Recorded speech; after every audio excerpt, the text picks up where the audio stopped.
Walter Scott. Sir Walter Scott, 1st Baronet, was a multifaceted Scottish writer renowned for his contributions to literature. He left an indelible mark on European and Scottish literary traditions, creating enduring classics such as Ivanhoe, Rob Roy, Waverley, Old Mortality, The Heart of Mid-Lothian, and The Bride of Lammermoor. His narrative poems, including The Lady of the Lake and Marmion, further solidify his literary legacy. In addition to his literary pursuits, Scott held various professional roles, including advocate, judge, and legal administrator. He effectively balanced his writing and editorial work with his official positions, such as Clerk of Session and Sheriff Depute of Selkirkshire. Actively involved in Edinburgh's Tory establishment, he engaged with institutions like the Highland Society, the Royal Society of Edinburgh, where he served as president from 1820 to 1832, and the Society of Antiquaries of Scotland, where he was a vice president from 1827 to 1829. Scott's extensive historical knowledge and literary talent positioned him as a trailblazer in the historical novel genre, making him a key figure in the European Romantic movement. His contributions to literature earned him the title of the Baronet of Abbotsford in the county of Roxburgh, Scotland in 1820. This title, however, became extinct upon his son's death in 1847. At the young age of 25, Scott published his inaugural work, The Chase and William and Helen, in 1796, a translation of romantic ballads by German poet G. A. Booger.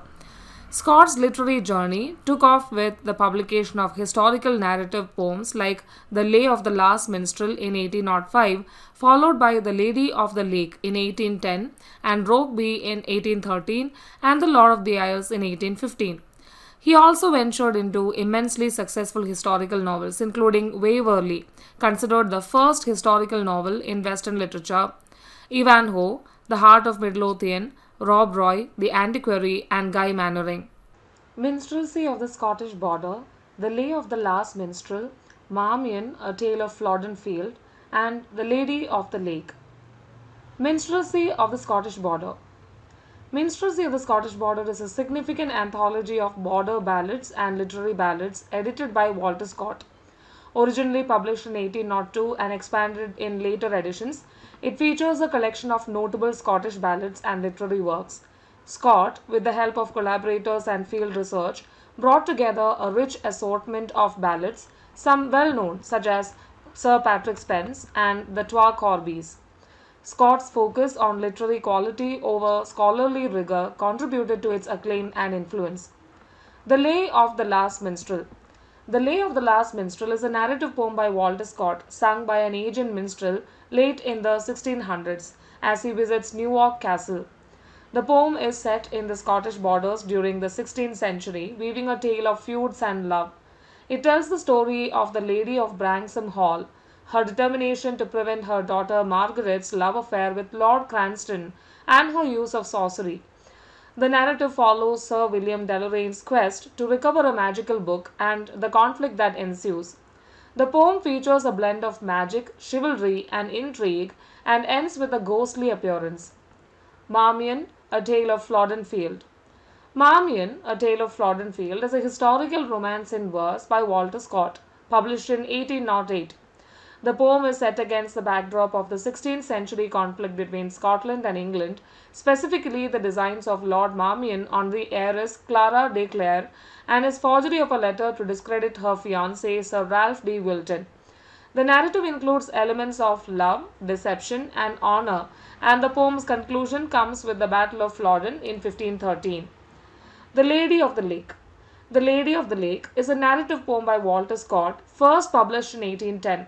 It is set in the Trossachs region of Scotland and consists of 6 cantos, each covering a single day of action.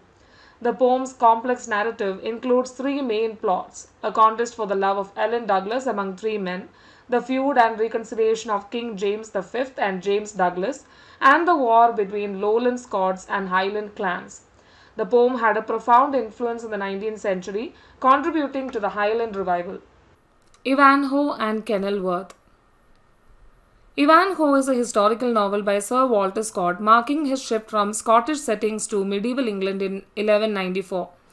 It revolves around the return of Richard I to England after the Third Crusade to reclaim his throne from his brother John, who seized power during Richard's absence. The novel meticulously portrays Saxon England, drawing from various sources, and introduces the hero Wilfred of Ivanhoe, who is embroiled in the conflict between Prince John and Richard. At the heart of the story is the love triangle between Ivanhoe, his beloved Rowena, and the spirited Rebecca. With themes of chivalry and honor, it unfolds as Ivanhoe returns in disguise, saving Isaac the Jew, who becomes crucial to the plot. The story features tournaments, battles, and political intrigue, with Ivanhoe's valor and devotion ultimately leading to a captivating resolution. Kenilworth.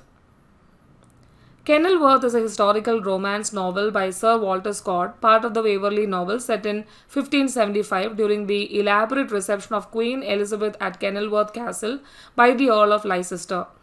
The story revolves around the tragic secret marriage of Amy Robsart and the Earl of Leicester, her imprisonment, and her mysterious death at Cumnor Palace. Leicester's position at the English court necessitates concealing the marriage, leading to a complex web of intrigue. Edmund Tressian, Amy's spurned fiancé, seeks her and accuses Varney Leicester's aid of her abduction. Tressilian's quest and Amy's escape to Kenilworth, where she appeals to Queen Elizabeth, set the stage for a dramatic narrative with mistaken identities, thwarted plans, and dark ambitions. The novel explores the tragic fate of Amy, the power of the court, and the consequences of jealousy and ambition. Waverley, Guy Mannering, and the Antiquary. Waverley, or "'Tis 60 Years Since", a historical novel by Walter Scott, was published anonymously in 1814, marking Scott's transition from a renowned poet to a novelist. Often recognized as one of the earliest historical novels in Western literature, the book initiated a series of historical novels published under the pseudonym The Author of Waverley, collectively known as the Waverley Novels. The novel's storyline is set against the backdrop of the Jacobite uprising of 1745. Edward Waverley, an English gentleman guided by his sense of honor, joins the army based on his father's counsel. Possessing a commissioned officer's rank, he takes a leave from his military training to visit family friends in Scotland. During his stay, he immerses himself in Scottish hospitality.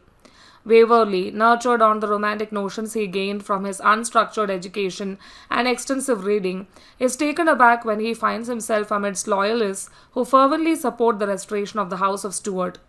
The Stuart Prince, commonly referred to as Bonnie Prince Charlie or the Young Chevalier by his supporters, and the Younger Pretender by his opponents, serves as a focal point of the uprising. Waverley's sense of honor is repeatedly tested as he becomes entangled in the conflicting loyalties of the time. The narrative explores his experiences on both sides of the Jacobite rebellion and his romantic entanglements with two different women. His ability to navigate these treacherous waters with gentlemanly conduct ultimately wins him friends among the supporters of both sides. This proves beneficial when he faces the potential consequences of his government's actions after the suppression of the rebellion. In 1818, Walter Scott was honoured with a baronetcy, becoming Sir Walter Scott.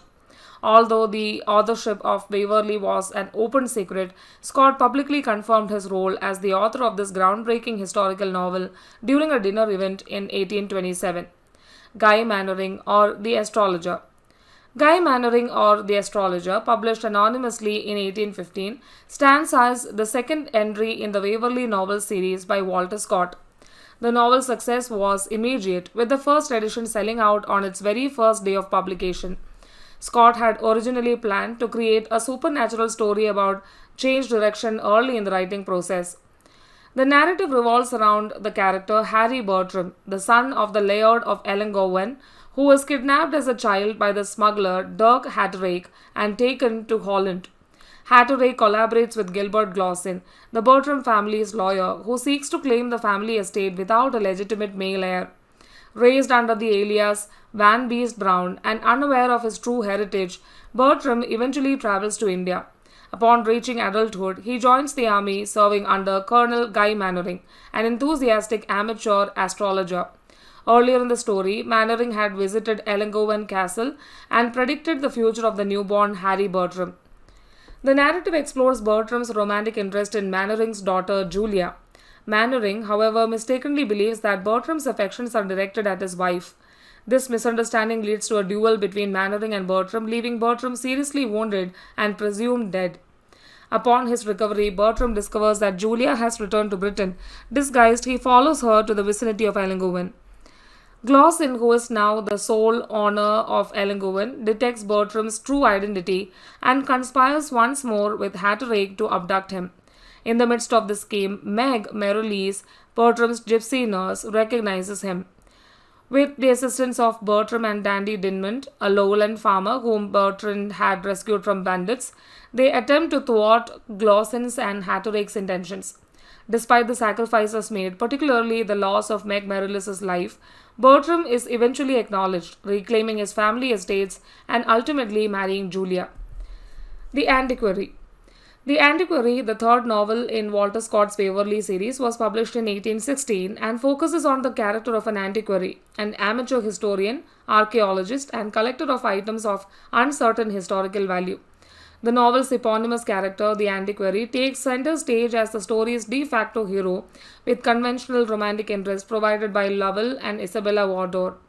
Scott himself held The Antiquary in high regard, considering it his favorite work and earning critical acclaim for its multifaceted portrayal of truth, poetry, realism, and romance. H.J.C. Grierson, for instance, noted its exceptional qualities. In an advertisement for the novel, Scott outlined his intention to capture the essence of Scottish life during the late 18th century, with the events occurring in July and August 1794. The Antiquary can be described as a novel of manners, exploring how the past influences the present. Its predominant tone is comic, although the humor is interspersed with episodes of melodrama and pathos. The narrative unfolds as the hero, known as Major Neville, is believed to be the illegitimate son of Edward Neville, the brother of the Earl of Glenallan. In England, he falls in love with Isabella Wardour, who, mindful of her father's aversion to illegitimacy, rejects his proposal. Adopting to alias Lovell, he follows her to Fairport, Scotland, where he crosses paths with Jonathan Oldbuck, the laird of Monkbarns and a neighbour of Isabella's father, Sir Arthur Wardour. Oldbuck, known as the Antiquary, takes a keen interest in Lowell, appreciating his willingness to engage in learned discussions. Lowell's romantic misfortunes remind Oldbuck of his own unrequited love for Evelyn Neville, who is now married to the Earl of Glenallan. The story progresses with Lowell rescuing Sir Arthur and Isabella from drowning when they are caught off guard by the tide. However, Lowell is compelled to leave Fairport after a duel in which he injures Captain Hector Blantyre, Oldbuck's nephew and a rival for Isabella's affection. During Lowell's absence, he distinguishes himself as a soldier and secretly saves Sir Arthur from the financial ruin brought on by his unscrupulous German agent, Dousterswivel. Upon his return to Fairport, Lowell is unexpectedly revealed to be the son and heir of the Earl of Glenallan and ultimately succeeds in winning Isabella's hand. This revelation and transformation in his social status culminates in a satisfying resolution for all the characters. Rob Roy, The Heart of Mid-Lothian, and The Bride of Lammermoor. Rob Roy. Rob Roy is a historical novel by Walter Scott and part of the Waverley novels. It's set in 1715 during the Jacobite uprising. The social and economic backdrop is crucial. It features the fictionalized character Rob Roy MacGregor. Frank Osbaldistone, the protagonist, is sent to his family's Scottish home due to differences with his father. There, he encounters his unscrupulous cousin Rashleigh and embarks on a journey into Scotland. The Heart of Mid-Lothian. The Heart of Mid-Lothian is the seventh Waverley novel by Sir Walter Scott, taking place in 1736 to 37. It is set against the backdrop of the Porteous riots in Edinburgh and involves a working-class girl's journey from Edinburgh to London to save her sister from the death penalty. Andrew Wilson's heroic act during a hanging and Captain Porteous's cruelty trigger the riots. Effie Dean's tragic situation unfolds as she faces a child murder charge. Her sister Jeannie grapples with moral dilemmas in court, leading to a gripping narrative. The Bride of Lammermoor. In The Bride of Lammermoor, the hero Edgar Ravenswood inherits a deep-seated hatred for Sir William Ashton, whom he blames for his family's ruin. They have lost their estate, retaining only Wolf's Crag. Edgar saves Lucy Ashton's life and they fall in love. A changing political climate creates complications. Lucy's mother, Lady Ashton, intervenes and Lucy is pressured into marrying another man. This tragic tale explores love, family, and political rivalries, ultimately leading to heart wrenching consequences.